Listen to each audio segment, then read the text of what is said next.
Hi, this is Marcy from Canadian Equality Consulting here. I just wanted to jump on to chat with you briefly about the recent events that have been happening in the US and in Canada. Um, I've spent a few days being quiet on this topic because I've been really focused on kind of reflecting on it, talking to others, learning from others, and also developing as many tools as I can that I can share with you that can help you individually and as an employer or in your workplace in order to become immediately actively anti-racist. So we've all seen these multitude of examples of systemic racism being played out in the US currently with the murders of Black men and women by police. We've witnessed the horrible murders of George Floyd, Breonna Taylor, Tony McDade, Ahmaud Arbery, just to name a few. And it's a common reaction, I think, of Canadians to feel like, we're better than that. We don't have those issues here. They're not as severe. We've progressed over the years as a society, and we're not as racist. But that's really far from reality, unfortunately.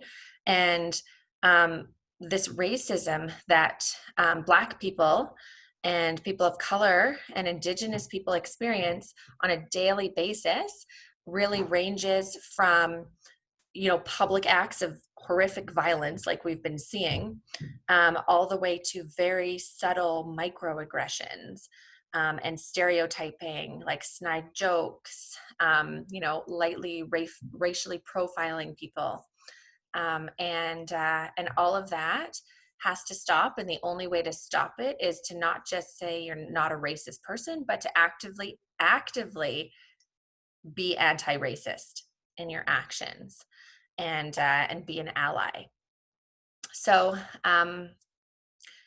there's 6 things that I wanted to share with you quickly that you can do to begin this self-reflection journey, and I wanted to share that with you really quickly this morning. So the first question that you could ask yourself are, where are you privileged in your life? So what are some examples of accomplishments that you're proud of, and how would it have been more difficult to achieve it if you were a Black person or a racialized person? And try to think of the barriers that you came up against and how you overcame them, and how that might have been affected if the color of your skin was different.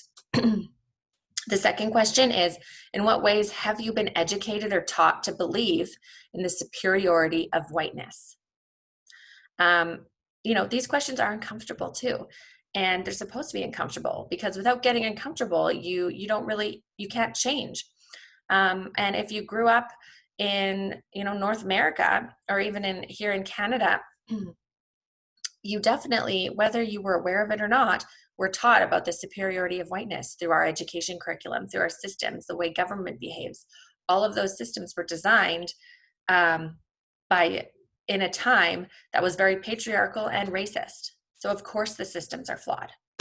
Okay, the third question is, in what ways have you engaged in language or actions that promote stereotyping of Black people? The fourth question, how do you plan to educate yourself about the historical injustices experienced by Black communities? And the fifth, what do you pledge to do to be anti-racist going forward? And the last question, 6, how will you hold yourself accountable? So I really want you to make almost like a personal action plan of all the things that you commit to doing.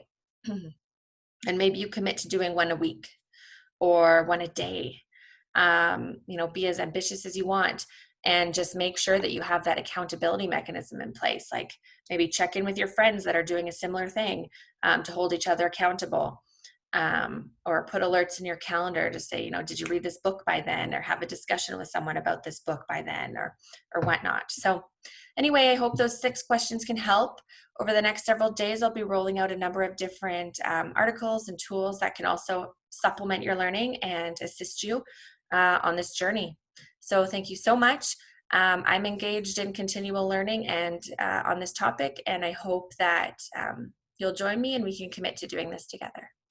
So thank you so much.